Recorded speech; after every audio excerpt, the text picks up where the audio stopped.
أكبر كبيرا والحمد لله كثيرا وسبحان الله بكرة وأصيلا. الحمد لله الذي صدق وعده ونصر عبده وأعز جنده وهزم الأحزاب وحده.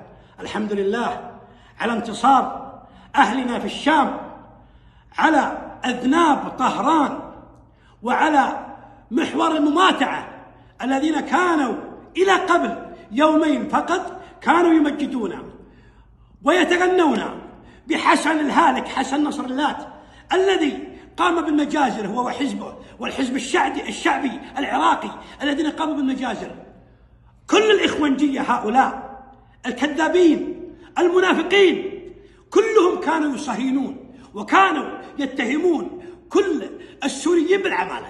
الآن لما فقط قبل يومين لما رأوا أن الدائرة أصبحت على بشار الأسد كلهم قلبوا ظهر المجن وأصبحوا مع الثورة السورية وأصبحوا أحباب. وهم قبل يقولون حتى أن بعضهم يقول يا إخوان المفروض أن نسامح حسن نصر الله علشان وقفته مع غزة. نسامح رجل قتل أكثر من 2 مليون يا قدر. هؤلاء ناس عندهم دياثة فكرية وعقدية. هؤلاء ناس لا يهمهم والله لا إسلام ولا دين ولا مبدأ. الآن سيحاولون ركوب الثورة السورية. وبارك لأهلنا في الشام انتصارهم العظيم. والحمد لله موقف السعودية أحب أن أشكر سيدي خادم الحرمين الشريفين وولي عهده الأمين الذين استقبلوا إخواننا في سوريا في المدارس في المستشفيات. الحمد لله يعاملون معاملة المواطن ولم يكن لله الحمد لم يكن هناك أي عنصرية ضدهم كما هو يحصل في كثير من الدول والحمد لله. وأي سوري ممكن تسأله موجود الحمد لله. والحمد لله هم إخواننا إلا فيما حرم الله سبحانه وتعالى. واليوم نصرهم عظيم. ووالله الذي لا إله إلا هو حلفا أسأل عنه يوم القيامة أنني من صباح ربي وأنا أهلل وأكبر وأسجد وأدعي وبكيت فرحا بانتصار أبنائنا في الشام الذين تعرضوا لمجازر لم تحصل منذ عصر التتار إلى الآن. بل لم تحصل في عصر التتار بل لم تحصل. لقد رأينا أناس يقتلون بأسباب طائفية بدون أي ذنب. أطفال في عمر الورد نساء شيوخ كبار. جرائم لم تسمع بها الإنسانية أبدا حصلت في سوريا. ويجيك الكلاب يتعاطفون مع حسن نصر الله ويتعاطفون مع كل محور المماتعة الذين يستغلون قضية فلسطين. والله الذي لا إله إلا هو لا يهمهم فلسطين ولا أهل فلسطين. والله الذي لا إله إلا هو أنا خصيمهم يوم القيامة. إنهم أكذب من خلق الله على وجه الأرض. إنما يريدون أن يصلوا للحكم ولو حتى كفروا. لو نخيرهم بين الكفر وأن يأخذ الحكم قال سأكفر وأعطوني الحكم. هؤلاء هم كذابين المنافقين الإخوانجية ومحور المماتعة. الشيء الثاني الحمد لله مواقف السعودية لم تتغير من 14 سنة.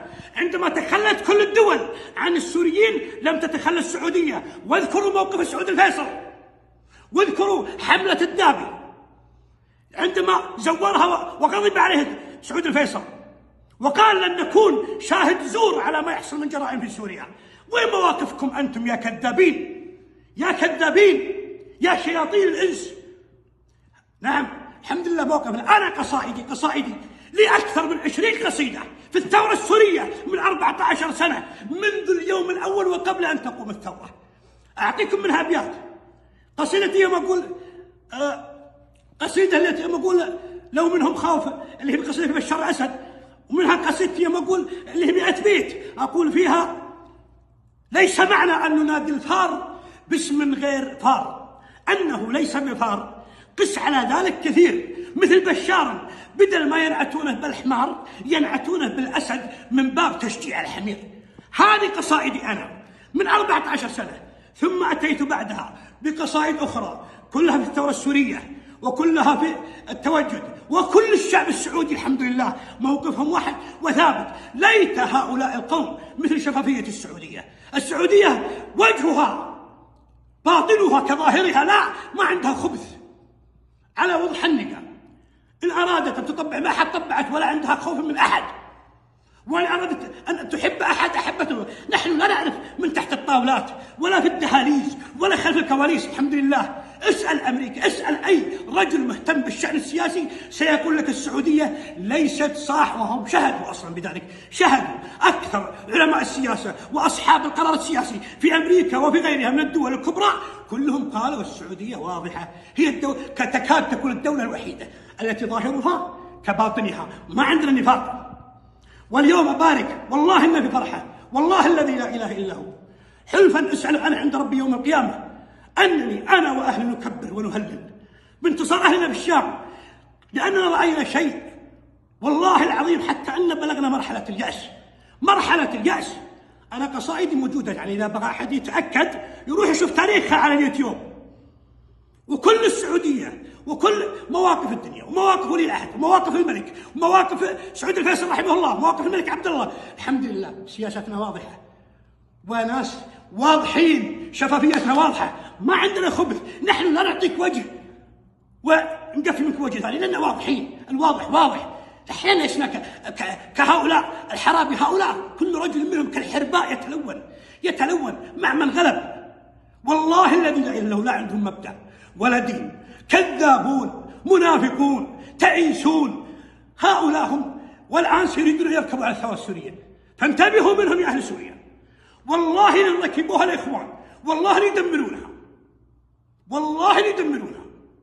هؤلاء ناس عايشين على الأحقاد، عايشين على الأحقاد، ما يعرفون الحكم ولا يعرفون السياسة، فشلوا في كل مكان، فشلوا في تونس، فشلوا في مصر، كل الدنيا لفظتهم، ضربوهم بالجزم، الناس يكرهونهم. والفيصل رحمه الله، مواقف الملك عبد الله، الحمد لله سياستنا واضحة وناس واضحين، شفافيتنا واضحة، ما عندنا خبث، نحن لا نعطيك وجه ونقفل منك وجه ثاني لأننا واضحين، الواضح واضح. أحيانا لسنا كهؤلاء الحرابي، هؤلاء كل رجل منهم كالحرباء يتلون مع من غلب، والله الذي لا إله إلا هو لا عندهم مبدأ ولا دين، كذابون منافقون تعيسون، هؤلاء هم، والآن سيريدون أن يركبوا على الثورة السورية، فانتبهوا منهم يا أهل سوريا، والله لن ركبوها الإخوان، والله ليدمرونها، والله ليدمرونها. هؤلاء ناس عايشين على الأحقاد، عايشين على الأحقاد، ما يعرفون الحكم ولا يعرفون السياسة، فشلوا في كل مكان، فشلوا في تونس، فشلوا في مصر، كل الدنيا لفظتهم، ضربوهم بالجزم، الناس يكرهونهم. والآن بعد الثورة السورية كشفهم الله سبحانه وتعالى. على كل حال أقول هدية، أقول القلب مع حمص يدق، القلب مع حمص يدق، والعين تبكي يا دمشق، القلب مع حمص يدق.